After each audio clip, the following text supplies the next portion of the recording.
নমস্কাৰ বন্ধুসকল, মই ধ্ৰুৱজ্যোতি হালৈ পুনৰ এটা ভিডিঅ' লৈ আহিলোঁ alljobasam.com ৱেবছাইটটোৰ মাধ্যমেৰে। আজিৰ ভিডিঅ'টোৰ বিষয়বস্তু হ'ল যে অসম ডাইৰেক্ট ৰিক্ৰুইটমেণ্ট ADREৰ বিষয়ে ৰিজাল্টৰ বিষয়ে আমাৰ মুখ্যমন্ত্ৰী ডাঙৰীয়াই এটা প্ৰেছ বিজ্ঞপ্তি দিছে। সেই বিজ্ঞপ্তি মতে আপোনাৰ 7 মাৰ্চৰ ভিতৰত আপোনাৰ তাৰমানে 7 মাৰ্চৰ আগতে আপোনাৰ ADRE ৰিজাল্ট দিয়াৰ ঘোষণা কথা কৈছে তেখেতে। গতিকে উক্ত ভিডিঅ'ত মই মুখ্যমন্ত্ৰী ডাঙৰীয়াই কি কথা কৈছিল সেইখিনি মই এটা ভিডিঅ' ফুটেজ দিম, আপোনালোকক চাই ল'ব। আৰু লগতে ভিডিঅ'টো ভাল লাগিলে লাইক কৰিব আৰু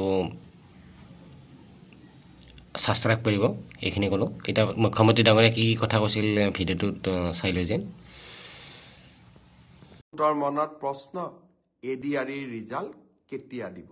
মই আপোনালোকক প্ৰতিশ্ৰুতি দিয়া অনুসৰি একেবাৰে মাৰ্চ মাহৰ 7 তাৰিখৰ আগতেই আমি ADRE ৰিজাল্ট দিম। প্ৰত্যেকখন বহি বা OMR চিট এনচাৰ কি এতিয়া আপোনালোকৰ হাততেই আছে। গতিকে সেৱাই ৰিজাল্ট দিয়ক বা নিদিয়ক, আপোনালোকে নিজেই ফলাফলৰ আকলন এটা কৰিয়েই ল'ব পাৰে। এডভান্টেজ অসমৰ পিছত মই দেখি আছো মোক বহুতবোৰ প্ৰশ্নও সুধি আছে।